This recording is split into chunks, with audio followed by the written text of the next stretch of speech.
un vrai fils dans la foi.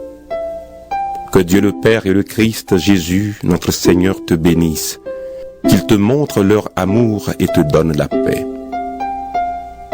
Comme je te l'ai demandé en partant pour la Macédoine, reste à Éphèse. Là-bas, certains chrétiens enseignent des erreurs. Interdis-leur de faire cela, qu'ils abandonnent les histoires fausses et les longues listes d'ancêtres. Cela soulève seulement des questions inutiles et ne sert pas le projet de Dieu, qu'on connaît par la foi. Cet ordre a pour but de faire grandir l'amour qui vient d'un cœur pur, d'une conscience bonne et d'une foi sincère. Certains ont quitté ce chemin et ils se sont perdus dans des discussions qui ne mènent à rien. Au sujet de la loi de Moïse, ils veulent être des maîtres, mais ils ne savent pas ce qu'ils disent. Ils ne connaissent pas ce qu'ils affirment avec tant de force. Oui, nous le savons, la loi de Moïse est bonne si on s'en sert comme il faut. Comprenons une chose. La loi n'est pas faite pour ceux qui sont fidèles à Dieu. Elle est faite pour ceux qui refusent d'obéir, pour les révoltés, pour les méchants et pour les pécheurs. La loi est pour ceux qui ne respectent pas Dieu ni les choses de Dieu, pour ceux qui tuent leur père ou leur mère, pour les assassins. La loi est pour les gens qui couchent avec n'importe qui, pour les hommes qui couchent entre eux, pour les marchands d'esclaves.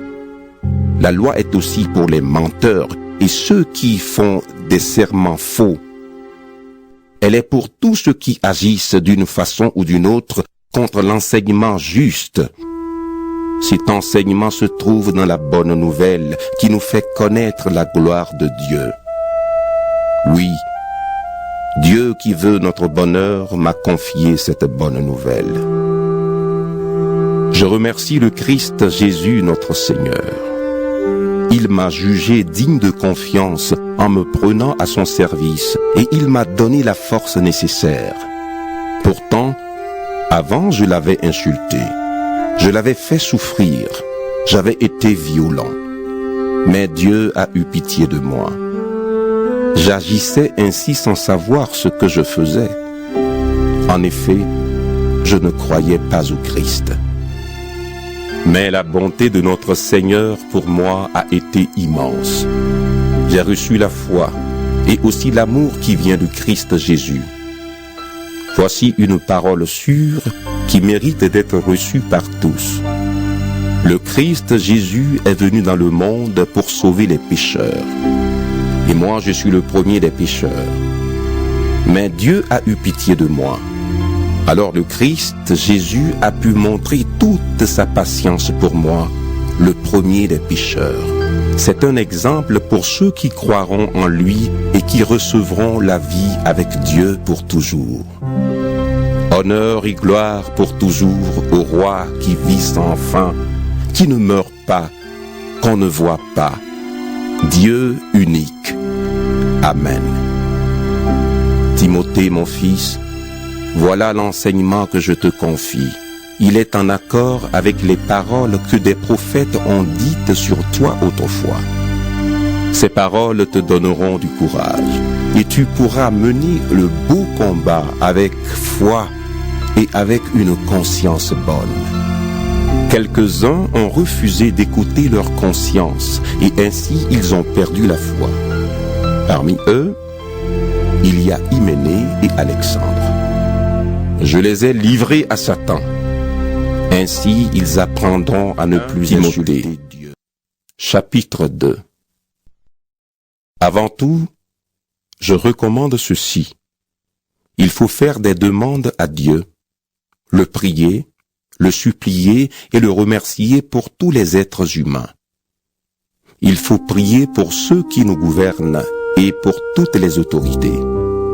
Alors nous pourrons mener une vie calme et tranquille en étant fidèles à Dieu et en nous conduisant bien.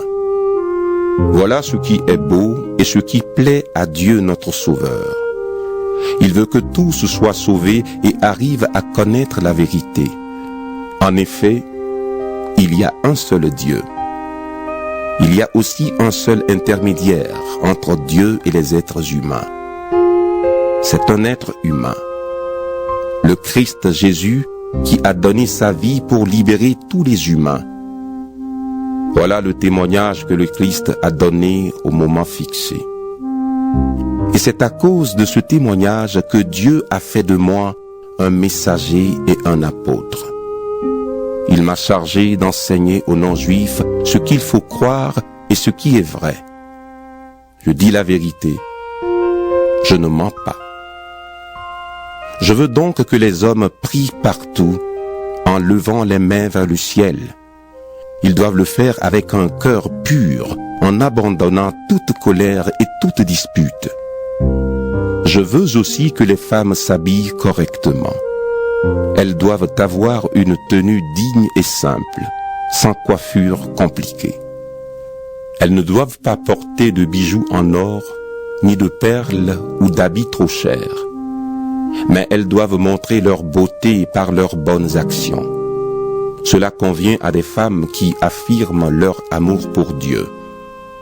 Pendant l'enseignement, les femmes doivent rester tranquilles en écoutant avec respect. Je ne leur permets pas d'enseigner ni de dire aux hommes ce qu'ils doivent faire. Elles doivent donc garder le silence. En effet, Dieu a d'abord fait Adam. Ensuite, il a fait Ève. Et ce n'est pas Adam qui s'est laissé tromper, c'est la femme. Elle s'est laissée tromper, puis elle a désobéi à Dieu. Pourtant, elle sera sauvée en ayant des enfants, mais à une condition. Elle doit garder fidèlement la foi et l'amour et mener une vie simple qui plaît à Timothée. Chapitre 2. Avant tout, je recommande ceci. Il faut faire des demandes à Dieu, le prier, le supplier et le remercier pour tous les êtres humains. Il faut prier pour ceux qui nous gouvernent et pour toutes les autorités. Alors nous pourrons mener une vie calme et tranquille en étant fidèles à Dieu et en nous conduisant bien. Voilà ce qui est beau et ce qui plaît à Dieu notre Sauveur. Il veut que tous soient sauvés et arrivent à connaître la vérité. En effet, il y a un seul Dieu. Il y a aussi un seul intermédiaire entre Dieu et les êtres humains. C'est un être humain, le Christ Jésus, qui a donné sa vie pour libérer tous les humains. Voilà le témoignage que le Christ a donné au moment fixé. Et c'est à cause de ce témoignage que Dieu a fait de moi un messager et un apôtre. Il m'a chargé d'enseigner aux non-juifs ce qu'il faut croire et ce qui est vrai. Je dis la vérité. Je ne mens pas. Je veux donc que les hommes prient partout en levant les mains vers le ciel. Ils doivent le faire avec un cœur pur, en abandonnant toute colère et toute dispute. Je veux aussi que les femmes s'habillent correctement. Elles doivent avoir une tenue digne et simple, sans coiffure compliquée. Elles ne doivent pas porter de bijoux en or, ni de perles ou d'habits trop chers. Mais elles doivent montrer leur beauté par leurs bonnes actions. Cela convient à des femmes qui affirment leur amour pour Dieu. Pendant l'enseignement, les femmes doivent rester tranquilles en écoutant avec respect. Je ne leur permets pas d'enseigner ni de dire aux hommes ce qu'ils doivent faire. Elles doivent donc garder le silence. En effet, Dieu a d'abord fait Adam. Ensuite, il a fait Ève. Et ce n'est pas Adam qui s'est laissé tromper, c'est la femme. Elle s'est laissée tromper, puis elle a désobéi à Dieu. Pourtant, elle sera sauvée en ayant des enfants, mais à une condition. Elle doit garder fidèlement la foi et l'amour et mener une vie simple qui plaît à Timothée. Chapitre 3. Voici une parole sûre. Si quelqu'un veut être un des principaux responsables de l'Église, il désire une belle fonction. Alors il faut que ce responsable soit sans défaut. Il doit s'être marié une seule fois, être sobre, raisonnable et correct. Il doit bien recevoir les gens qui viennent chez lui. Il faut qu'il soit capable d'enseigner. Il ne doit pas être buveur ni violent, mais doux et calme. Qu'il n'aime pas l'argent. Il doit bien diriger sa famille et avoir des enfants qui obéissent avec respect. Si quelqu'un ne sait pas diriger sa famille, comment peut-il s'occuper de l'Église de Dieu? Le responsable ne doit pas être un nouveau chrétien, sinon l'orgueil peut le rendre aveugle. Et il risque d'être condamné comme l'esprit du mal. Il faut aussi que les non-chrétiens pensent du bien de ce responsable. Alors personne ne dira de mal de lui et il ne tombera pas dans les pièges de l'esprit du mal. Il faut aussi que les diacres soient des hommes respectables et sincères. Ils ne doivent pas boire trop de vin, ni chercher à gagner de l'argent de façon malhonnête. Il faut qu'ils gardent la vérité de la foi avec une conscience pure. On doit d'abord voir ce qu'ils valent. Ensuite, si on n'a rien à leur reprocher, ils pourront servir comme diacres. Les femmes qui sont diacres doivent aussi être respectables. Elles ne doivent pas dire du mal des autres. Elles doivent être sobres et dignes de confiance en toutes choses. Les diacres doivent s'être mariés une seule fois. Il faut qu'ils dirigent bien leurs enfants et leurs familles. Oui, ceux qui font bien leur travail de diacre seront honorés. Ils auront beaucoup d'assurance parce qu'ils croient au Christ Jésus. Je t'écris tout cela en espérant aller te voir bientôt. Mais si je n'arrive pas tout de suite, tu sauras par cette lettre comment te conduire dans la famille de Dieu. Cette famille, c'est l'Église du Dieu vivant qui soutient et protège la vérité. Oui, c'est sûr, elle est grande, la connaissance mystérieuse que la foi nous donne. Le Christ s'est montré en devenant un homme, et il était juste. L'Esprit Saint l'a prouvé. Il a été vu par les anges, et on l'a fait connaître chez tous les peuples.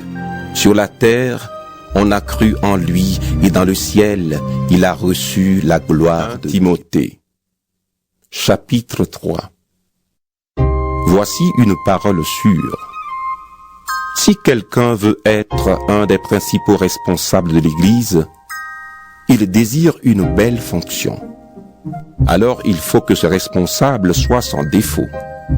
Il doit s'être marié une seule fois, être sobre, raisonnable et correct.